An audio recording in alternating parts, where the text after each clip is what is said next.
Hello, everybody. Thanks for staying in the main hall at Emerald City Comic Con 2014. Woo! It's Friday, and we're getting through the day. We are having an awesome time in here. Thank you guys so much for joining. I, of course, am Claire Kramer. I'm your host for the weekend in this room, and I'm very excited about our next guest. She is infamous, really. She has spent the past 25 seasons portraying one of the most famous 10-year-old boys in the world. That's right. That's right. Please welcome one of the stars of The Simpsons and the voice of Bart Simpson, Miss Nancy Cartwright! Woo! Oh my God! Welcome, Nancy. Hi. Hi. Come on man! in. Outrageous! What's happened? I'm Bart Simpson. Who the hell are you? Woo! This is my first Comic-Con ever. That's hard to believe. Listen, I'm sitting back there, been doing autographs. People have been taking my pictures. If you want, let me indulge for a second. Let's bring up the lights. Cool biz. Jude. Yeah, I want to get a picture of you guys. So I'm gonna. Okay, we're gonna do it. Okay. We're on. All right. All right. What's happening? All right, guys. Cool biz. Cool biz. The guys in the back. Woo! Uh-oh.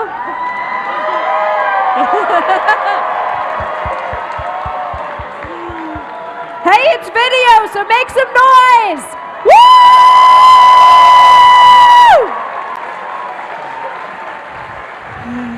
Say Emerald City!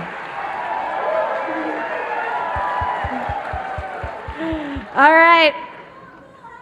You gotta hop back up here, girl. That I can't help you with. Welcome, Nancy. Come. Woo! Thank you. Come join me on my leather couches. How are ya?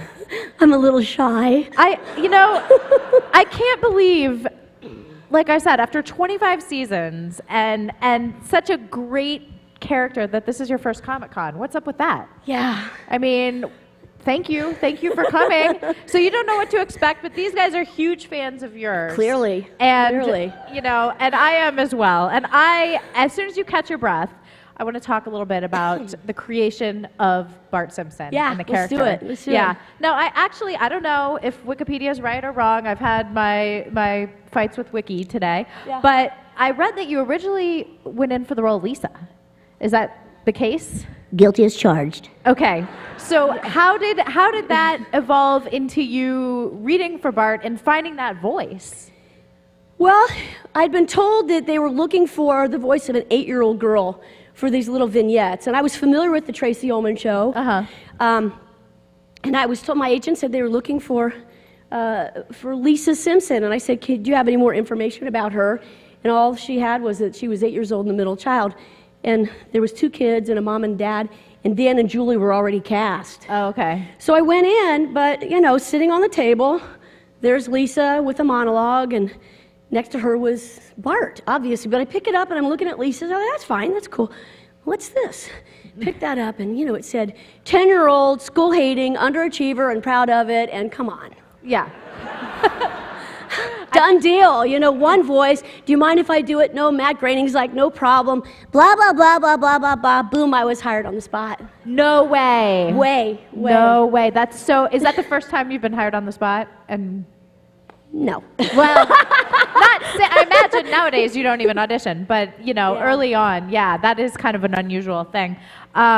So when you first started and you guys went through season 1 and season 2, when did you start getting a feel for like, hey, this is something really special? This is resonating with a lot of people on a lot of different levels. Yeah, it was actually during that first season.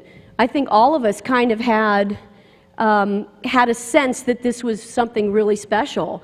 And at the same time, you just really don't know quite the magnitude of that specialness. Mm-hmm. We had no idea that, I certainly had no idea that 26 years later, I'd be sitting here at the Emerald City Comic-Con with you guys, doing this. It's crazy, huh? It is. It's insane. I want to invite guests up to the mics.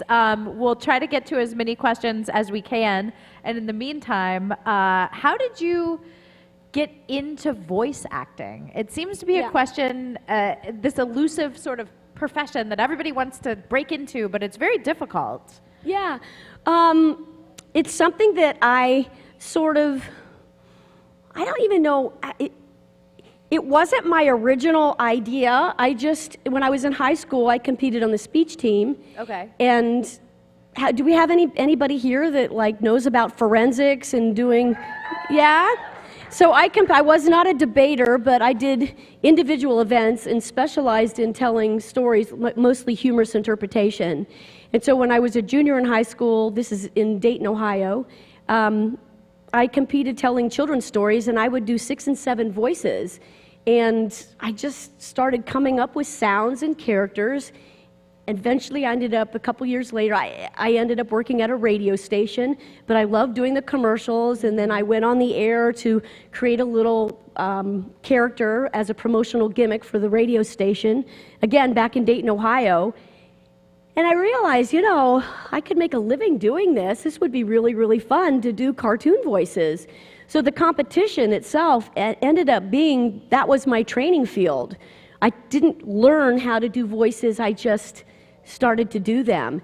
And it created such a great effect. People laughed when they heard it, and I brought home, my brothers would bring home trophies for Little League and, soapbox derby and stuff, and I'm bringing home first place in humorous interpretation, doing a children's story. I love it. Yeah. I love it. And I hooked up with voice pioneer. You guys remember him as Huckleberry Hound, Yogi Bear, Quick Draw McGraw, Elroy Jetson, Babalooey, Cogswell Cog. Who is it? Dawes Butler. That's right. He's not a household name like Mel Blanc, but it didn't matter to me. I mean, Dawes ended up, I left a message on his machine. He called me back, and it started a long-distance student-mentor relationship, and this was in the late 70s. Wow. Yeah, I wasn't even 20, it was 18, 19 when I met him. That's the great thing about being young is you're fearless. You just call people up. You're like, hey, I want you to teach me, okay? Yeah. Teach me your expertise. Exactly. And he did. Exactly. That's great. That's amazing. By the way, fellow Buckeye, I'm from Delaware, Ohio. Awesome. Yes. Let's go over here to this mic for our first question. Hi, big fan. Hi. First, thank you for all your years of entertainment on TV. It's been wonderful. And I was wondering if in all of your time in doing Bart Simpson and on The Simpsons, was there ever a plot line or a storyline that you either wouldn't do or felt uncomfortable doing in that time? Great question. Yeah, that's a great question.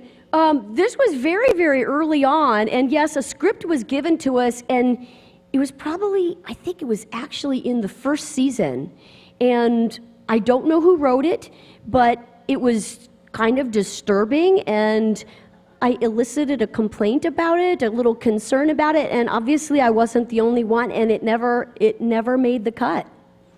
Yeah. What was it about, if you wouldn't mind sharing? I had to sign a bond. No, I'm just kidding. No, I just remember it had something to do with Hitler, Nazi Germany. It was kind of bizarre. Yeah. It wasn't funny to me. It was like that's mean. I don't know. It was weird. I mean, not that it wasn't the tone of the show. It makes sense. Probably it happened first season because the show hadn't totally found its voice. Exactly. Maybe yet. Yeah. Trying to find our own way still. Yeah. Yeah. Absolutely. Let's go over here. Hi, since this is your first Comic-Con, I'll make it easy on you. In episode 654B. I like that. Just initiate her right on in. I was warned. Do you at least have the episode title? I actually just want to know, do you have a favorite celebrity backstage story? Somebody that came on the show that blew you away or was... Oh gosh. I have too many of them. I have a lot. This couch is comfortable. Yeah. Let's see. A favorite backstory. Which one should I share? I feel like I've told them all and you already know all of it. No? One you've never told before then. Absolutely. I mean, This is my favorite one, is that, okay, I have we don't get to work with all the celebrities that are on the show, obviously, because their schedules don't always coincide with ours. So there was the episode, it was, I don't know, it was within the first, I think, 7 years of the show, and it was Meryl Streep. It was that episode, and she played Jessica Lovejoy, right, his daughter, and she was a bad girl, and Bart kind of hanging with her. You guys remember the episode, right? yes. So Bart had this scene with her, but we had to work it out so I could show up and work with her just at a private record. So I'm kind of like, oh my God, I get to work with Meryl Streep. This is so cool. And I'm not really particularly fan-struck, but there are just certain individuals, all of a sudden, it's just like, God, this is so awesome. I'm just curious how she works as an actress. You know, she's got this reputation, right, for being the consummate... dramatic and she's so professional and all the research and very dedicated. I thought, what is she going to do, like, with a voice? So I go in there to do it, and all the introductions are made, and, you know, this is so-and-so the director, and this is the writer, and this is who's going to be who's going to be directing you today, and the sound engineer. This is Nancy Cartwright, the voice of Bart Simpson. This is Meryl. Hi! I'm like, oh my God, that's so cool. Meryl Streep is starstruck about me. I'm like, hi Meryl, how you doing? So we go into the studio, and the way they had the stands, when you do a record, you want to be able to see the director. So we're facing the sound booth where the director is. He's hidden so you don't pick up the sound of him. We're in the soundproof booth. So we're next to each other and we're doing the scene. And we're talking, but this isn't her. Voiceovers is not her arena, right? She's in front of the camera and this is all behind the camera. So she's talking to me like that. And she's talking like that, and it's. I don't mean to put. It was an interesting discovery, and I realized this, and I'm like, "Hey, listen, excuse me. I want to see her. Do you mind? Could we face each other? How about we face each other?" So now we're facing each other, and she's talking to me, and I'm talking to her. It was just kind of like playing it as it comes. So she looks at me, and she's like, "Oh God, thanks." Because she really wanted to talk to me, and I got it, and I wanted to talk to her. So now we're doing the scene. The scene's going along great.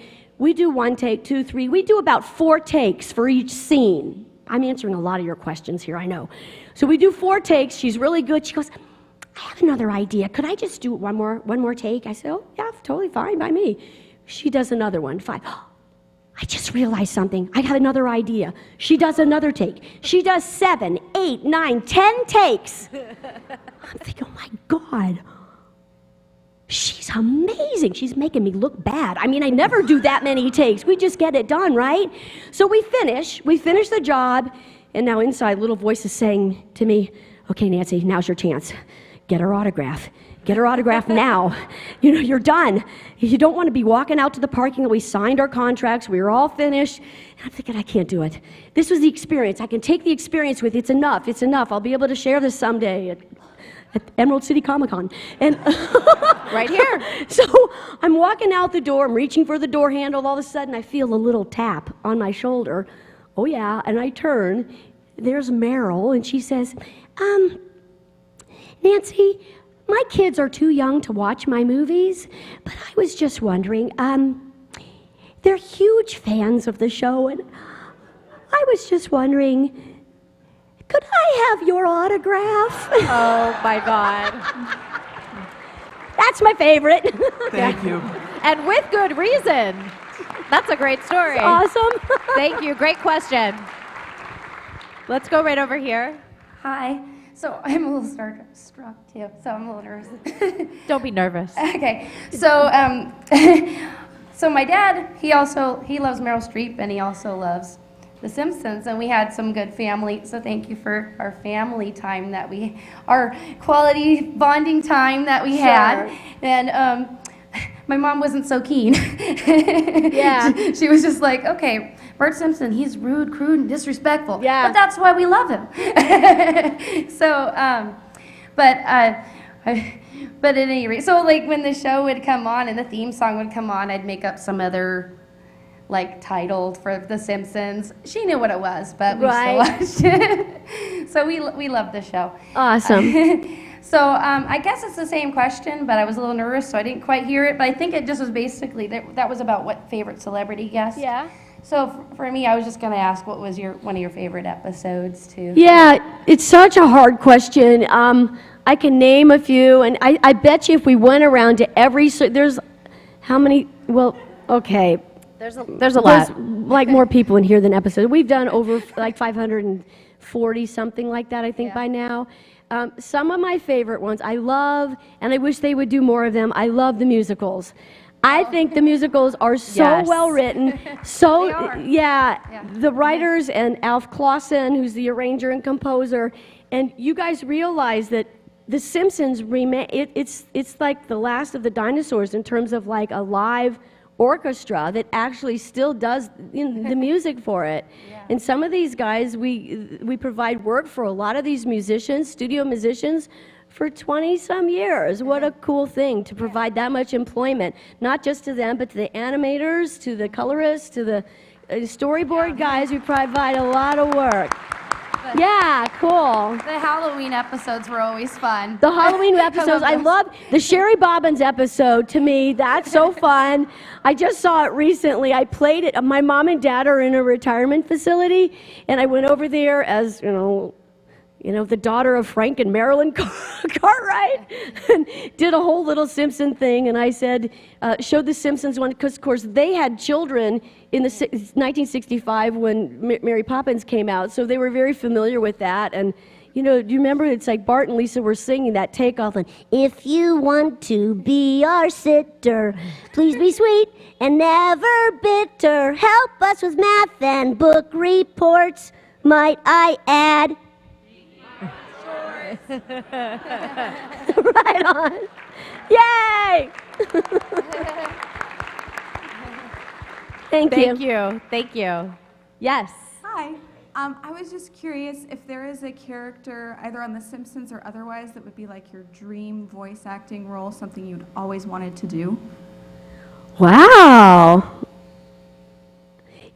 It's a funny thing. We all have obstacles. Here's the deal for you guys. Whatever your dream is, whatever you have a passion in life, whatever it is, you already know this, that it doesn't come overnight. It's not easy. You find out, your career, the work that the burning the midnight oil, the research that you have to do, the networking, all the obstacles, family problems, financial problems, health, all this stuff comes into consideration, right? And people, I don't know what you're thinking about. Well, she makes a ton of money. Well, she's got this, she's got that, she's got a dream life. Everybody, no matter who you are, no matter what it is that you're doing, there's always, as you're seeking to improve yourself and get and achieve more of your goals and your dreams, there's always obstacles you have to overcome, including me. Because I'm developing an animated show, I'm working on other projects, doing this and that and the other, and I look at and I say, a dream of mine is to be a lead character in a feature animated show, not Simpsons related. So you can look at it and go, God, she's complaining, she's got like the best job on the planet. No, we all have dreams and things that we want to achieve for ourselves. That to me, I would love to have that happen. And at the same time, I'm not going to let it stop me. I'm not going to let that stop me from pursuing. So I said, how do I overcome this and not feel like a little bit of a failure? I go, okay, I'll develop my own stuff. I will cast people that I love and appreciate their work, give some other people an opportunity that they didn't have before. So that's what I do, and that's what I recommend for you. There's always obstacles you have to overcome. Somehow you have to get around that to validate and make it come true.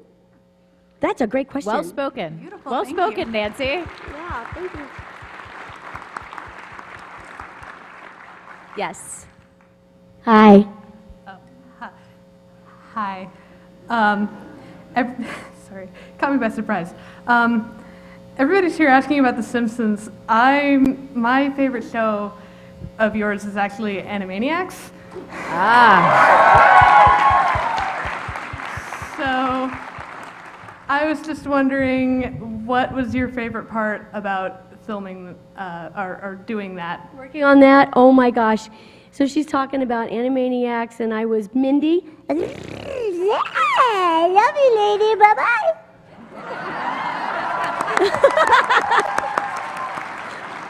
I was only, it's interesting, in Los Angeles, Rob Paulson and Jess Harnell, Tress McNeil, they all got together and they did it was an evening with the Animaniacs.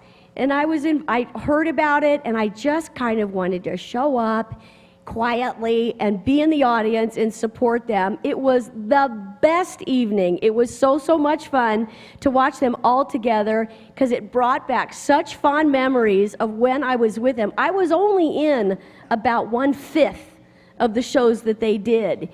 And yet Mindy, I don't know, such a special little gal. And here's a fun story. That's Steven Spielberg, right? That was his show. And I wanted to meet Steven Spielberg because he, as the executive director, creator, he was not there. It was all delegated, and Tom Ruger ran that pretty much, and Andrea Romano was the director that directed all the voice people. It was such a fun time, and I thought, how can I get to Steven Spielberg?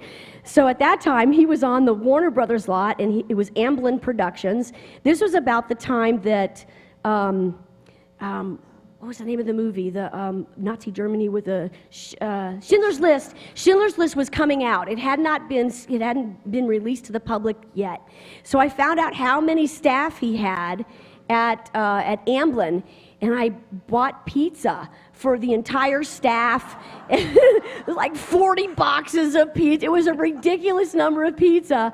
And I sent it over, and I bought paper plates. I bought it like as if they didn't have paper plates and napkins. I just took care of everything. Sent it over to Amblin, and I'm telling you, within 4 hours, I got a call from his office. Steven wanted to meet with me.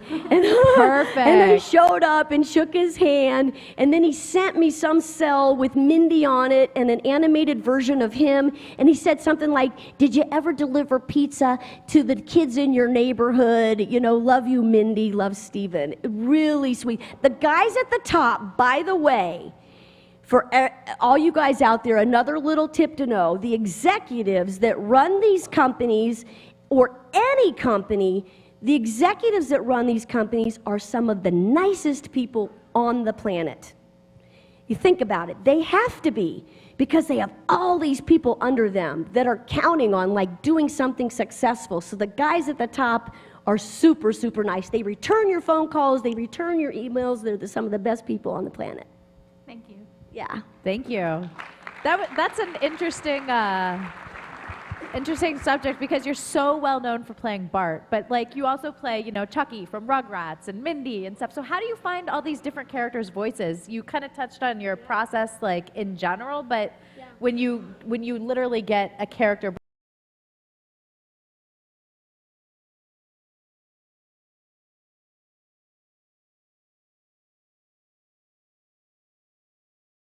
All have our own technique, if you want to call it that. Mine, when I look at a character and I see the artwork for what a character looks like, I tend to focus on the jaw and the teeth because, the Simpsons, they don't really have much of a jaw. It's kind of funny, but Bart was more of a personality type thing. But, that sort of helps me. If you can imagine a character that would have, you remember Mrs. Doubtfire, right? With Robin Williams. The little gal, Mara Wilson, who was about 6 years old, played the little girl in that. And I was watching that movie and looking at her. She had the cutest voice, and she had her teeth in the front were split. So I was just looking at her, and all of a sudden I realized this would be a really fun, and you could see how I'm really emphasizing how I do my mouth when I'm speaking like Mara. But I'm making her super intelligent. She's really smart because I'm exaggerating all of my gestures with my jaw. Very interesting. Some of the other ones, though, that I've done and I've created, Chucky. I love Chucky. We got any Chucky fans out there? Me. I have to, Christine, I did not create the voice of Chucky. After, about 8 seasons, Christine, what's her name? Nirvana? Nirvana? I don't know. No, That's what someone's yelling. I just went blank. Chris Kavanaugh. Yes, she retired, and they needed to bring somebody else in to do the voice of Chucky. And it's like, oh my God, I remembered when Kermit the Frog was, when Jimi Hendrix. Jim Henson? Let me translate for you. Jim Henson? Oh my God, when he passed away, it's like the voice of Kermit, even when Dawes Butler in '86, because he was Quick Draw McGraw and Elroy Jetson, it's like you get somebody else in there to do it. They might have a reasonable facsimile of a sound, but the life is truly injected by the artist. You know, nobody can do that. You've got the animators can make them, put them there physically, but it's the voice actor that injects the real life right into that character. Christine had done such an amazing job. They wanted me to come in. They knew that I could sort of duplicate a similar range as Chris. But I'm going like, man, I want to do some homework on this. So I got a bunch of tapes and started listening to her doing Chucky. And then I hired a director to guide me a little bit and worked with him for a couple of hours. So when I went in, I was really, really prepared. You were primed. And I nailed the job, and I got to tell you, that was one of the toughest jobs that I've ever done, because to fill those boots, that takes a lot. And it was tough because they were already a family. All the women that play all those kids, we all played together. Yeah. And it was, that was a bit tough. So I don't know. That one was just listening and trying to duplicate that exactly as I can. Ralph Wiggum, I don't know where he came from. I'm Idaho. There's the leprechaun. He tells me to burn things. When I grow up, I want to be a principal or a caterpillar. It's kind of ridiculous. I think Nelson Muntz, I think there was another gal that actually played him before I did. She ended up passing away. And again, it's sort of like, next thing I know, it said Nelson Muntz, Nancy Cartwright. And by the way, this is for all of us. We were just assigned. It said Ralph Wiggum, Nancy Cartwright, Nelson Muntz, Nancy Cartwright, Kearney, Really? Nancy Cartwright. I'm like, oh my God, there was no audition. There was no like, do you like the sound? Am I in the right direction? How do you want to tweak him? Is that 12 or is that 11? I don't know how old he is. What kind of jaw does he have? Does he wear braces? I was assigned that, and the next day we were to go to the table read, and I must have done something right, I guess. It was I don't know. voiceover freestyling. Yeah, just as it came. Yeah. That's great. Okay, let's take one over here. Oh my God! Underwear man! Whoa, tidy whitey guy! Whoa! Doing The Simpsons for over 25 years, you must have formed a relationship with Dan, Hank, Julie. Do you guys ever crack each other up behind the scenes? Totally. Or any Ridiculous. crazy stories?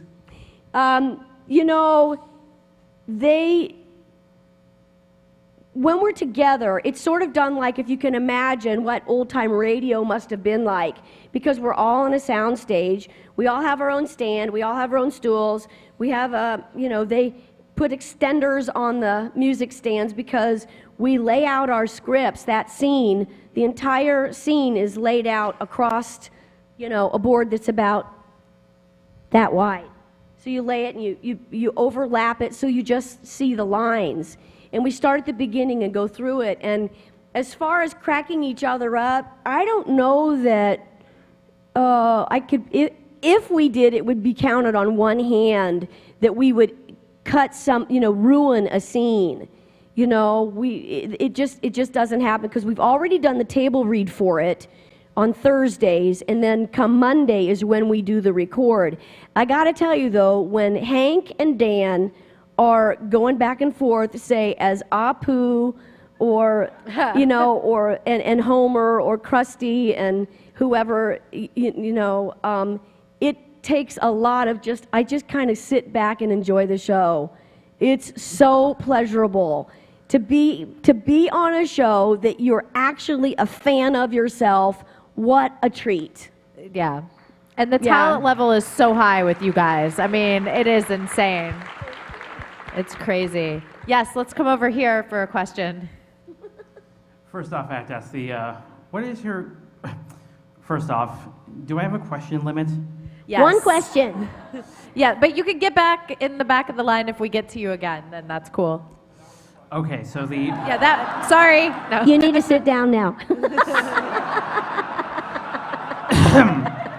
That was it. All right. Okay, so probably the one thing that hasn't been mentioned yet is the fact that you're the voice of Rufus, the naked mole rat in Kim Possible. And the best thing I can come up with at the moment is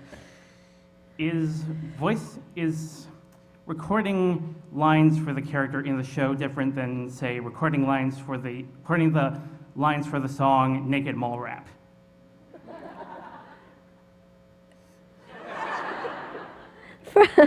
First of all, did anybody know what a naked mole rat was before you saw that show on television? No. What the hell's a naked mole rat? Well, I had to look it up. I mean, they look like overcooked hot dogs. They're weird looking. And that's being kind. That's all I'm saying. That's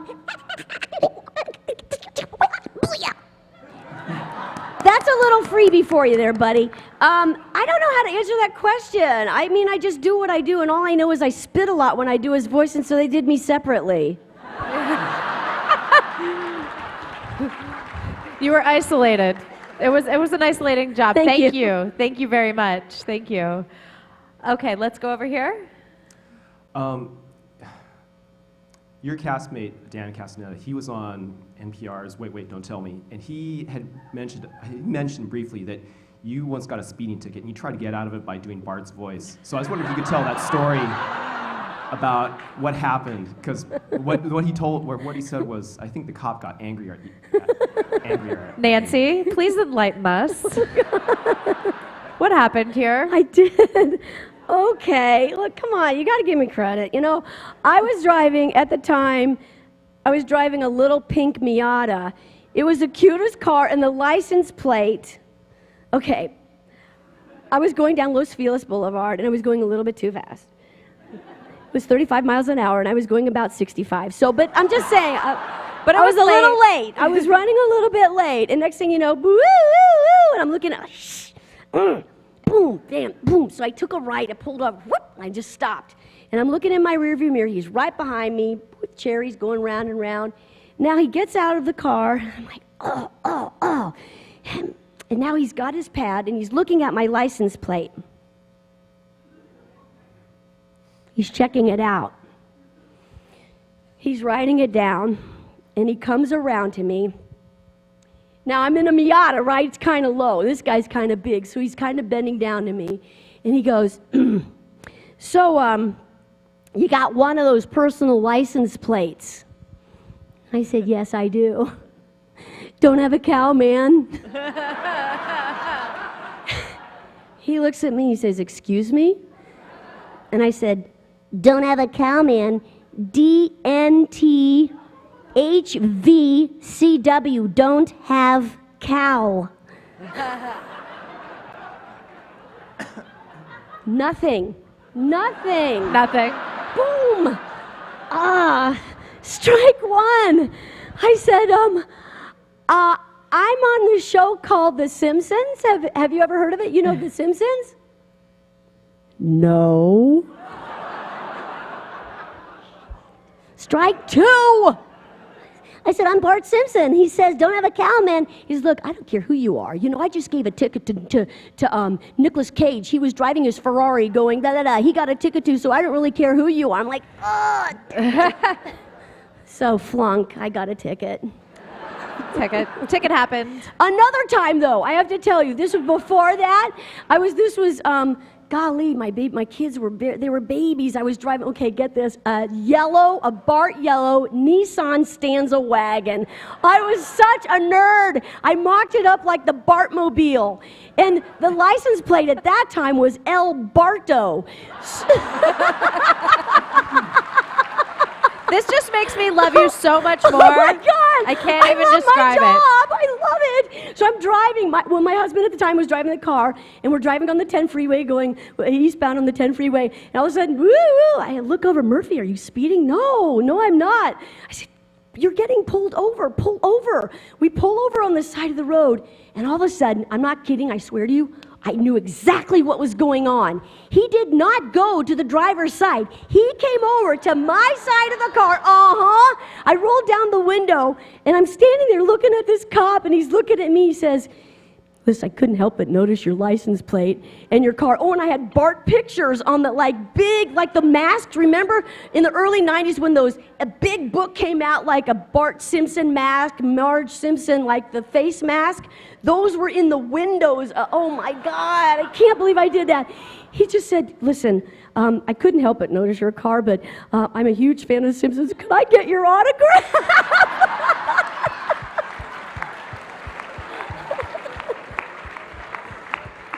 That's awesome. Thank you. Yeah. Thank you. All right, yes. Okay, a bit of a serious note, but with the recent passing of Marsha Wallace, then you've also had Phil Hartman in the past have passed away. And I mean, they weren't necessarily on every show, but they were obviously played a lot of people. They were on a lot. How is that? Well, it's kind of a bit of a, I don't know, two-part question. I'm not sure if it is, but how is it for the cast to lose such a person as these people, and how does it affect The Simpsons itself? Well, you can imagine how it is. Oh my gosh, it's painful. It's sad, it's tragic. Two very different scenarios, and yet at the same time, it's the loss of friends of ours that are no longer around. And yeah, I mean, it was, you feel the pain and the loss of them not being around anymore.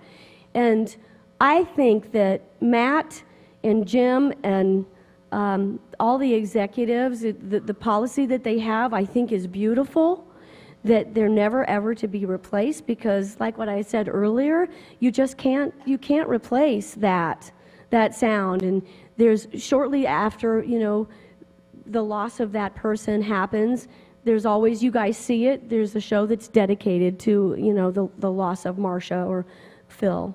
And yeah, and Ron, who's Bleeding Gums Murphy too, that he passed away.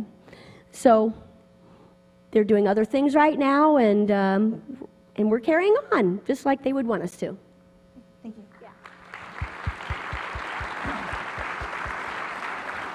All right. Hello, I want to say that I love your work, including Dan Castellano on The Simpsons. And I just want to ask a question about your work on Rugrats and All Grown Ups. What was it like working with the main cast, like Elizabeth Daly, Tara Strong, Cheryl Chase, Kat Sosa, and Cree Summer? Well, get the idea of six women trapped in a box that's about 8 foot by 8 foot, and we're all estrogen high. That's all I can. I mean, it was pretty crazy. It was fun. It was very fast-paced, extremely fast-paced. And each one of us, but again, professional. Everybody, each one of us wearing our hat, so to speak, in terms of our job and doing our job and being careful not to overlap. Because if you overlap, it's a wasted take and you've got to take it over again. Really fun. Super duper fun. Thank you. Thank you. Thank you. Yes, let's get to you. Okay, so what is your favorite character in The Simpsons that is not in the Simpson family? Oh, good question. I have to say, it's Nelson. What about you? I love him. That I do or just anybody? Because Anybody. my characters. Anybody. Well, of anybody, that's a harder one. But just a little bit more on Nelson. I just think Nelson's the character development curve of him to me is one of the. Don't you agree? Yes. He started out as just kind of one note. He was so mean and the nemesis, the enemy of Bart, and just such a troublemaker. But he gets to the point where. Remember the episode when they go to Branson, Missouri, and they're going to go see Andy Williams? He goes, Andy Williams! Oh, I thought it was, what was that the line? I thought it was over, and then bam, Moon River. I didn't think he was going to play it, and then suddenly Moon River, bam, second encore. Or how about the time when he had like the crush on the incredibly hot Mrs. Simpson? And then he gets very emotional, and I love it. He's like, well, I was just saying, like, I don't know. It's touching to me. I love him. He's so sweet. So I love him. And as far as other characters go, oh, God, there's so many of them. I love Gil. He's kind of an unsung. They can't do enough of Gil. Well, what are some of your favorites? I mean, what's so your many. favorite character honey? outside of the family? I agree with Nelson. He's pretty funny. But I like Milhouse too. Yes. Good choice. Good choice. Pamela Hayden. All right, we have time for one more question over here. Yes, I was wondering if you get a lot of like big fans come up to you on the street, just you're Nancy Cartwright, yeah. A lot of big. Well, I guess one of the things about working in voiceover is they not necessarily know what you look like. Yeah. You know what? What's your name? Seamus Judge. Seamus. You know what? It's the most awesome job in that respect. It's the coolest thing because I've been walking around here, I got here a couple of days ago, actually. I've never been here. I kind of wanted to take in, the Space Needle and the market, the open marketplace. It's a beautiful city. I have enjoyed myself thoroughly. Yeah, I just love it here. And not one person came up to me. And it's cool because I get all you guys. Really, it's like a big blanket of like admiration, and to be here and hear all, it's touching to me that you guys are such fans and that you support what it is that we've been doing for so long, and yet I can go out in public and have a real life and not be invaded by paparazzi, by and of course every now and then, yes, somebody will recognize me, but it happens so little that it's kind of cool. And almost every single time I see a little hesitancy, and I'm like, dude, aren't you going to ask for my autograph? Come on. And you know what? People appreciate that. That's just rude. You come up to me and you're not even asking for my autograph. I'm insulted. That is awesome. That is awesome. Thank you very much. Where can people find you online?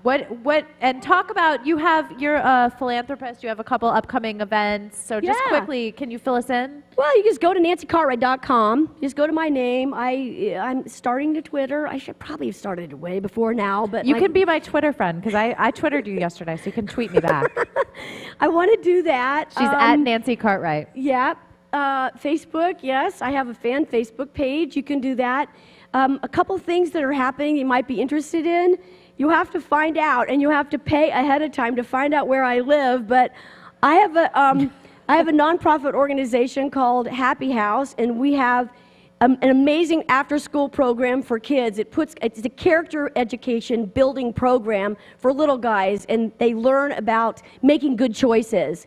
So I'm doing a fundraiser at my house, March the 17th. You have to go online, you have to pay. You have to be 21. Oh wait, no you don't. You could be a kid and come, actually, because there's fun and games. But to play poker, all the money goes towards this thing. But in order to find out where I live, it's in California. Have a great time. Thank you. We'll see you there. And on that note, Thank you, Nancy, for coming. We are happy to burst your Comic-Con bubble. Thank you.